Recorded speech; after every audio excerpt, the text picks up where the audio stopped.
The second area, all right, and the 2 and 3 are kind of similar sounding, but there is a subtle difference. The second one is routine. Okay, so out of creating space, we still need to create routine. Okay, and out of any form of loss, all right, when we talk about grief and loss, from a loved one passing away, all the way down to losing a job, okay, all the way to being just stuck and isolated. Oh my gosh, now I'm working at home and I'm having to work with my family and I'm having to do my job online, all these different things, whatever it is, it looks like, okay? And actually, that you said the space and then the routine, those now for everyone have shrunk. Yeah, it's right? more compressed. It's more compressed than ever before. It's not like I can just go out to the park and do something or go see a friend. I just need a break. No. And that's why the space part's very important. And then out of that, we have to develop routine. Okay. In that routine, it's basically what is it that I normally do? Even though I'm in house, what would I normally do? Well, if I normally got up and went for a 10-minute walk in the morning, you still need to go for that walk 10 minutes in the morning. That's right. If you walked your dog, you got to still get up and walk the dog.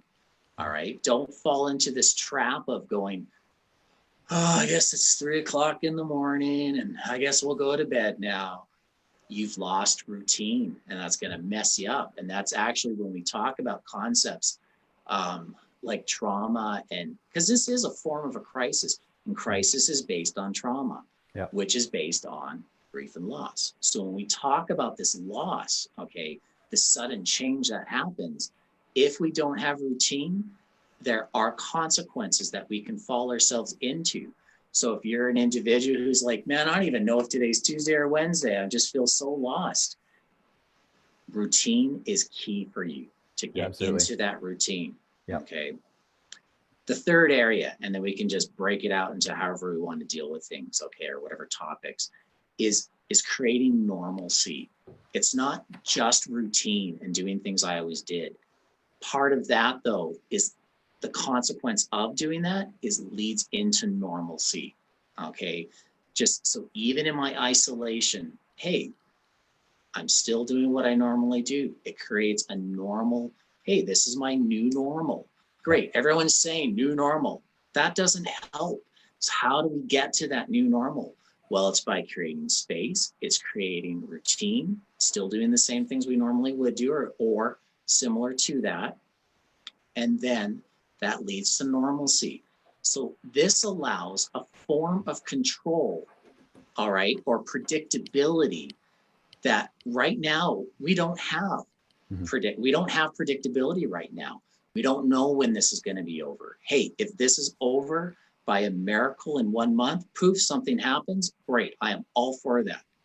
But at the same token, if things do go until July, August, oh my gosh, God forbid, September, okay, hey, we have to create normalcy. And that's how we create our new norm. And that allows us to control the things that we can then have predictability over, the things that we don't have control over, such as COVID-19. You know, I think this is the first time that our generation, I mean, I'm not going to try to divide up the generations too much. You and I are Gen Xers. And so I think millennials are behind us, but these few generations, this is the first time that we've experienced this degree of something, right? Like we haven't gone through World War I, obviously World War I, World War II. We haven't gone through the dirty 30s, as it was called, the Great Depression. But the world at those times, you know, most of the world anyways, was forced to do what you're talking about tonight. Oh, I'll tell you. And this is where we can utilize things for an advantage, okay?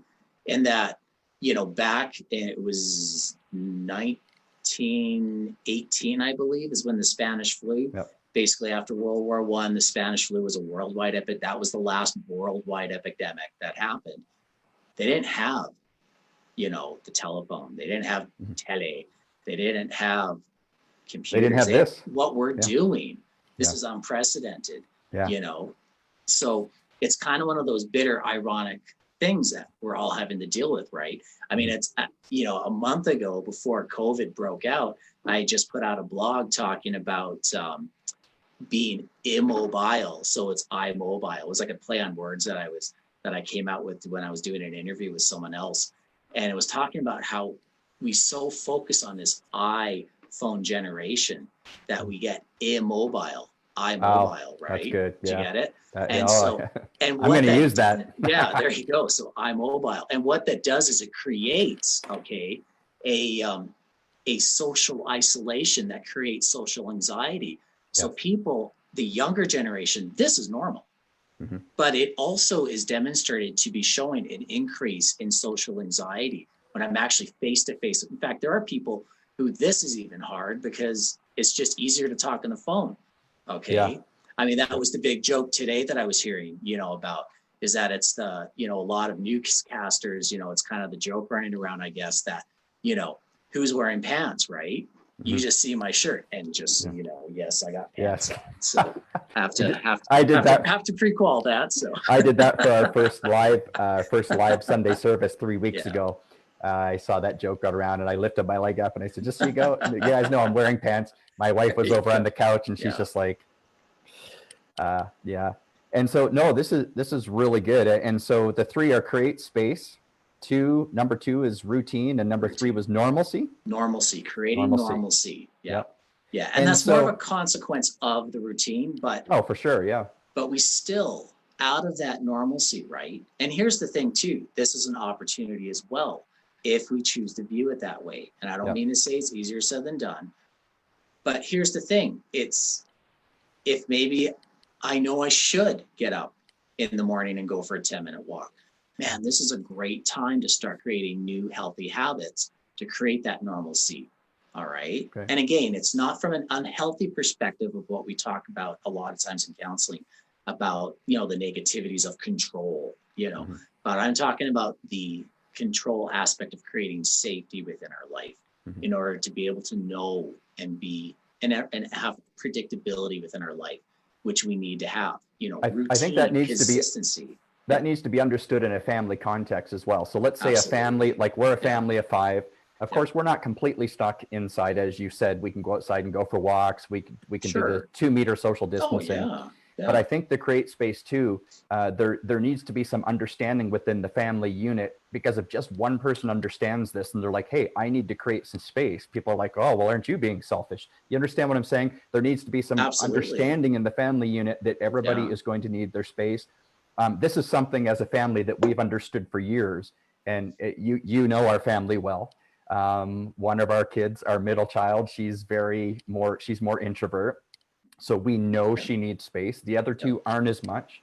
My wife and I are different that way as well. I am definitely not introvert, as you know, as most people aren't. If you know me at all, I grew up. You're going crazy in this time, right? I grew up introvert, though. I grew up introvert, even to the point that people thought I was a snob. But so Mom's like, Mom said, well, the Proverbs say he who shows himself friendly has many friends. So I literally made a life decision to become more extrovert. However, sure. If I'm around people for a time, I get charged, but if I'm around people too long, I get drained.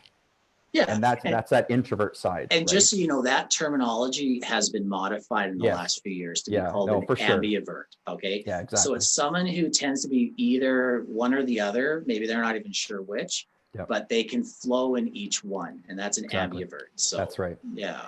So this creates space then. If you're in a family unit, there might need to be what we call, and I'm sure other families do, a family talk. Sure. And to be quite honest, we had that when we saw where this was going. We had the family talk, and we live in a duplex. It's nice. It's a nice duplex. Mm-hmm. You've been to our house, but we only have so many rooms and space, and so we had to have a family talk, and we had to have a family understanding of what you're talking about, that we need that space. Each of us needs particular space. And you know what? I'm glad we did that, because it's been pretty smooth. Absolutely. Yep. And out of that, you're going to get different family dynamics, plus relationally. Got to give credit where credit's due, but an author and instructor that I really appreciate, her name's Sue Johnson, or Dr. Sue Johnson. And she has a thing called emotionally focused therapy. It's a marriage and counseling technique that's used for marriage therapy. And I implement a lot of her stuff within the work that I do when I'm working with couples. Right. And it's one thing that I find, and this is a very generality, because some things aren't always exact, right? But as a generality, I'm still amazed by her work and what I also observe in the families I work with, and how there's oftentimes what is known as a pursuer and a person who's known as an avoider. Now, it's not to say that one is better than the other. It's just how they're wired. It's how they've been created, okay? The pursuer is the person who is, I want to deal with this now. We got to deal with this. We got to talk about this now. Yep. The avoider is the person who is not that they're trying to not deal with the situation, but oftentimes they get so overwhelmed and bombarded with all the thoughts. And it's like, oh my gosh, here's the pursuer. We need to deal with this. And the pursuer is going, too much information, overload. Okay. They're going tilt.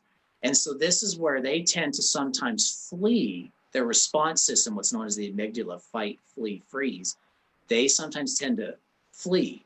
And the pursuer, of course, is fight.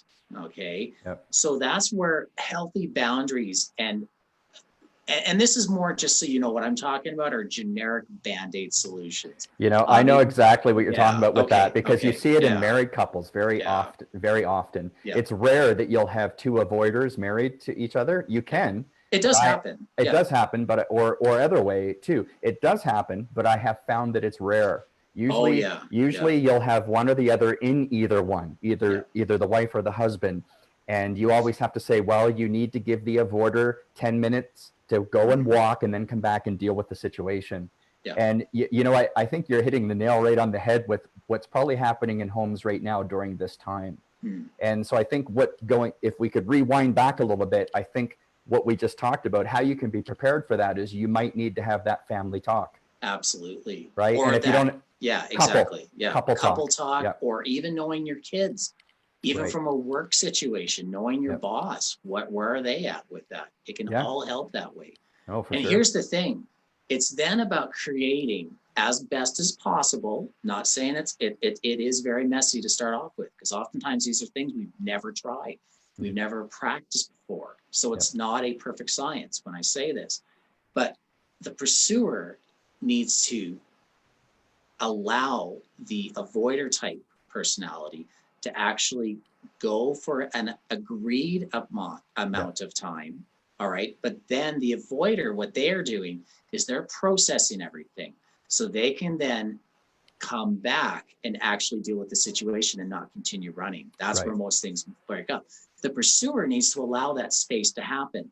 But the pursuer then needs to go in their space and go, okay, what is the actual real topic? What's the real thing that I'm really needing or wanting out of this? Is it really the 10 things that I'm trying to get out of this situation? No, what's the root issue of what I'm feeling or what I need dealt with in this situation? Oh, exactly. And that's what I can talk about. Then the two can come back. Now, as a rule of thumb, I go with the approach that on average, when our adrenaline, gets up when we're in attack mode or when we're in flight mode, it takes on average between 15 to 20 minutes. Yeah. So you got to give that time to calm down. You got it. And everyone's a little bit different. The alpha male, alpha female type personality might actually need that hour to go for a walk or a drive before they come back. The key is having the ground rule, though, that you have to come back. That's and right. vice versa, that you're also going to, that's easier for the pursuer. It's harder for you know what I mean? But it's then having those ground rules. Well, now we're in that conversation. Hey, pursuer, you're not bringing up the 20 different things that you need. No, you've had that time to think about the primary root issue that needs to be dealt with. And let's just deal with that. We're picking that battle. I love how you said the primary thing there. Whenever myself or Patricia and I have done marriage counseling, after every session, we always give them one thing. Yeah. Not 3 steps, I know we're talking about 3 things tonight. That's okay. Sure. But for married couples, we give them the one thing.